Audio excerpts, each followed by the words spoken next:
पाकिस्तान की बहुत बड़ी सफारती कामयाबी। वज़ीर-ए-आज़म शहबाज शरीफ का ट्वीट दुनिया भर के मीडिया की जीनत बन गया है। तमाम बड़े न्यूज़ चैनल्स और अखबारात ने टॉप स्टोरी पर जगह दी है और पाकिस्तान के किरदार को सराहा है। BBC, CNN, स्काई न्यूज़ और एसोसिएटेड प्रेस ने वज़ीर-ए-आज़म शहबाज शरीफ का ट्वीट नशर किया है। पूरे आलमी मीडिया पर वज़ीर-ए-आज़म पाकिस्तान छाए रहे हैं। बिल्कुल ऐसा ही है, तो आपको अपडेट कर रहे हैं और ये विजुअल्स में भी आप देख सकते हैं। पाकिस्तान की एक बहुत बड़ी यकीनी तौर पर सिफारती कामयाबी है ये। वज़ीर-ए-आज़म शहबाज शरीफ का ट्वीट दुनिया भर के मीडिया की जीनत बन गया। तमाम बड़े न्यूज़ चैनल्स और अखबारात ने टॉप स्टोरी पर जगह दी है इस ट्वीट को और पाकिस्तान का जो रोल है, पाकिस्तान का किरदार है, उससे सराहा गया है। BBC, CNN, स्काई न्यूज़ और एसोसिएटेड प्रेस ने वज़ीर-ए-आज़म शहबाज शरीफ का ट्वीट नशर किया और पूरे आलमी मीडिया पर वज़ीर-ए-आज़म पाकिस्तान छाए रहे। जो कायदाना सलाहियतें हैं अब वो छाए रही, जो पाकिस्तान का एक रोल रहा है, जो पाकिस्तान का किरदार रहा है, वो बड़ा अहम रहा है। तो आपको इस हवाले से बता रहे हैं कि पाकिस्तान की एक बहुत बड़ी यकीनी तौर पर यह सिफारती कामयाबी है। नाज़रीन, आपने देखा कि किस तरीके से वज़ीर-ए-आज़म शहबाज शरीफ का ट्वीट, बाकायदा तौर पर ये वो चैनल्स हैं जिन्होंने पढ़कर सुनाया है और आलमी मीडिया की जीनत बना रहा ये ट्वीट। जिस तरीके से पाकिस्तान आलमी दुनिया के आंख का तारा बनकर उभर कर सामने आया है एक बार फिर, तो यकीनी तौर पर हमारे पैनलिस्ट हमारे साथ मौजूद हैं, उनसे ही जो है वो बात करते हैं। दानियाल हसन साहब में ज्वाइन कर चुके अमरीकी सहाफ़ी हैं। दानियाल साहब, हम चाहेंगे कि मजमूई तौर पर जो एक एनालिसिस वहाँ से डेवलप हो रहा है, ज़रा वो इस सीज़ फायर के बाद जो पाकिस्तान का रोल रहा है आप हमारे सामने रखें। पाकिस्तान के किरदार को यकीनी तौर पर एक अमन के दाई के तौर पर किस तरह देखा जा रहा है? जी बिल्कुल, इसमें कोई शक नहीं कि पाकिस्तान इस वक्त अमेरिका में एक अहम पस मंजर सालिस के तौर पर देखा जा रहा है। ये पाकिस्तान के लिए एक बड़ी सिफारती कामयाबी जरूर है और एक अगर ये जंगबंदी बरकरार रहती है तो पाकिस्तान के किरदार को खासी अहमियत मिलेगी। खास तौर पे आपने अगर देखा हो कि व्हाइट हाउस से शाये होने वाली प्रेस रिलीज में प्रेसिडेंट डोनाल्ड ट्रंप ने खास तौर पर पहले ही लाइन में हमारे जो वजीर आजम है शहबाज शरीफ और फील्ड मार्शल आसिफ मुनीर की तारीफ की और उन्होंने कहा कि इनके जरिए ये जो सीज फायर है वो कामयाब हुआ। तो इसमें कोई शक नहीं कि इसमें पाकिस्तान के किरदार को खासी अहमियत मिल रही है। अमेरिका में इस वक्त जो राय है वो दो हिस्सों में बटी हुई है। ट्रंप के हामी कहते हैं कि वो दबाव डालकर नतीजा निकालते हैं और उन्हीं के कुछ सपोर्टर्स जो हैं जो इस वक्त उन पर तनकीद कर रहे हैं कि वो ईरान पर उन्हें हमला क्यों किया। उनके मुताबिक अमेरिका जंग के बहुत करीब पहुंच गया था। बहुत से अमेरिकी इस वक्त कशीदगी भी महसूस कर रहे थे। खास तौर पर अगर हम पिछले 48 घंटों के माहौल की बात करें तो काफी यहाँ पर गैर यकीनी पाई जा रही थी। लोगों को खदशा था कि कहीं ईरान पर बड़ा हमला ना हो जाए। ट्रंप के हामियों में भी मुकम्मल इत्तेफाक नहीं था इसके मुताबिक और कुछ लोग सख्त मौक़िफ़ के हक में थे एक तरफ और कुछ लोग एक मशरकी वस्ता में जंग से बचना चाह रहे थे।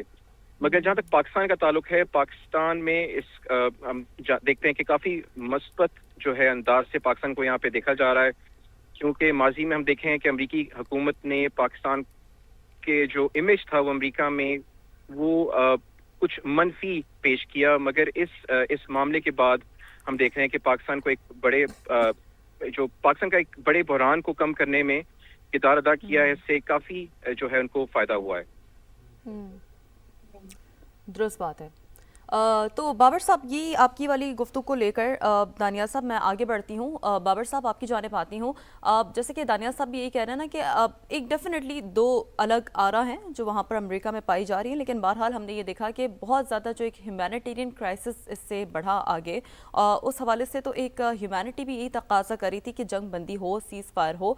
अब ओवरऑल अगर हम सिचुएशन को जिस तरीके से एनालाइज करने की कोशिश कर रहे हैं, आप क्या समझते हैं आगे मुस्तकबिल में क्या इस खित्ते का नक्शा बदलते हुए नजर आ रहा है? स्टेट ऑफ हॉर्मस की बात करें तो वो ईरान ने पहले ही कहा है कि अब इस हवाले से भी प्रॉपर एक रेगुलेशंस होंगी, नए कवानीन बनेंगे। जैसे कि आपने अपनी खुद भी गुफ्तगू में पहले कहा बाबर साहब कि हमेशा जब इस तरह की सिचुएशन होती है तो हर मुल्क अपनी अचीवमेंट्स गिनवाता है। तो पाकिस्तान के पास ऑन ग्राउंड अचीवमेंट्स और क्या है डिप्लोमेटिकली, जितना अपने आप को साउंड रखा है पाकिस्तान ने? इसके अलावा भी मईशत के तनाजुर में भी आप कहाँ देखते हैं पाकिस्तान को आगे चल के? سب سے پہلی بات تو یہ ہے کہ اگر ہم یہ دیکھیں تو پاکستان اس وقت جو دنیا بھر کی خبروں کا محور ہے، ہماری لیڈرشپ خبروں کا محور ہے. ہندوستان تو یہ پروپیگنڈا کرتا تھا کہ دنیا میں بہت سارے ایسے ممالک ہیں جو پاکستان کے نام سے بھی واقف نہیں ہے. امریکہ میں بالکل ابھی ٹھیک کہہ رہے تھے آئی تھنک دانیال صاحب بھی کہ امریکہ میں تو پروپیگنڈا اور ہندوستان کے کہنے پہ اس لابی کے مسلسل اینٹی پاکستان جو ان کی کیمپین تھی، کو کہتا تھا یہ دہشت گردی کو پروان چڑھاتے ہیں، کوئی خدا نخواستہ کوئی روگ اسٹیٹ ہے، کوئی روگ آرمی ہے ان کی. یہ تمام چیزیں ہم نے سنتے رہے ہیں، ان چیزوں کو سن سن کے ہم بڑے ہوئے ہیں. اور وہی ملک آج دنیا میں لیڈ رول ہے، اور امریکہ کا صدر بھی نہ صرف اس کا شکریہ ادا کر رہے ہیں بلکہ ہر جگہ یہ نام ہے. پوری دنیا میں رپورٹنگ میں نام کیا ہے؟ پاکستان کے پرائم منسٹر شہباز شریف اور پاکستان کے آرمی چیف. آپ نے اپرچونٹیز کی بات کی. ابھی پہلے تو میں یہ کہوں گا کہ ٹرو سینس میں، اس لیے نہیں کہ میں پاکستانی ہوں یا ہم سب پاکستانی ڈسکس کر رہے ہیں، ٹرو سینس میں اگر ابھی کوئی نوبل پیس پرائز کے لیے کسی کو نامینیٹ ہونا چاہیے تو پاکستان کے پرائم منسٹر کو، آرمی چیف کو ہونا چاہیے. اللہ کرے کوئی دو رائے نہیں ابھی ہے. یہ معاہدہ ہو جائے. کیونکہ باقی تو کہانیاں ہوتی ہیں نا، یہ صحیح معنوں میں جو انہوں نے اتنی بڑی ہیومن کیٹاسٹروفی کو روکا ہے. آلدو نقصان تو ابھی بھی بہت ہوا ہے لیکن بہت زیادہ نقصان ہو سکتا تھا، اور ہم چونکہ اسی خطے میں واقع ہیں، اندازہ نہیں کیا جا سکتا کہ کتنا بڑا نقصان ہو سکتا تھا پورے کے پورے گلف میں. بیکاز گلف لائف لائن ہے دنیا کی معیشت کی. یہ کوئی اس طرح کا ملک نہیں ہے کہ دنیا کے صدرن ہیمسفیئر میں ایک کونے میں ملک ہے، وہاں پر جو مرضی ہوتا رہے تو کسی کو پرواہ نہیں ہے. آپ نے چینجز کی بات کی، اس میں کوئی شک نہیں ہے، وہ گلف نہیں رہے گا. اسٹریٹ آف ہارمز کے اوپر کوئی نہ کوئی میکنزم بنانا پڑے گا. آپ اس کو بالکل اگنور نہیں کر سکتے. ایران نے ثابت کیا ہے کہ اس کو افیکٹولی کنٹرول کر سکتا ہے، باوجود اگینسٹ ویری اس دنیا کے ملٹری مائٹ کے اگینسٹ انہوں نے اسٹریٹ آف ہارمز کو بند کیے رکھا ہے. دنیا نہیں کھلوا سکی. ریگولیٹ کرنا پڑے گا، ایران کا رائٹ تسلیم کرنا پڑے گا. نوعیت ڈفرنٹ ہو سکتی ہے، طریقہ کار ڈفرنٹ ہو سکتا ہے، ایگزیکٹلی شاید وہ نہ ہو جو ایران چاہ رہا ہے، بٹ یہ بھی نہیں ہو سکتا کہ بالکل اگنور کر دے. لائک وائز جو ہمارے گلف کے کنٹریز ہیں، امپورٹنٹ کنٹریز ہیں، وہاں پر ابھی ان کے اندر ایک یہ فیلنگ ہے، ان کے اندر یہ احساس ہے کہ ان کی جو بہت زیادہ ڈپینڈنس ہے امریکہ کے اوپر، انہوں نے اپنے بیسز دیے ہوئے ہیں، تو بجائے اس کے لیے وہ ان کے لیے ایک سیکیورٹی کا تحفظ کا باعث بنے، وہ کاؤنٹر پروڈکٹیو ان کے لیے ثابت ہوا ہے. وہاں پر بھی یہ ایک احساس تیزی سے ہے. تو وہ بھی آپ کو چیزیں ایک ڈفرینٹ ڈائریکشن میں جاتی ہوئی نظر آئیں گی، اس میں کوئی دو رائے نہیں ہے.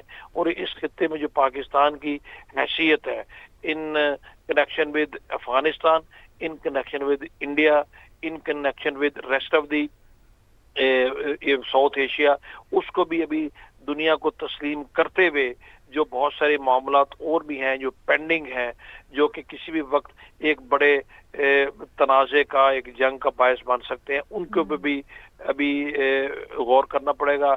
پاکستان، چین اور رشیا ہم ایک ڈفرنٹ کوآپریشن کے موڈ میں جاتے ہوئے دیکھ سکتے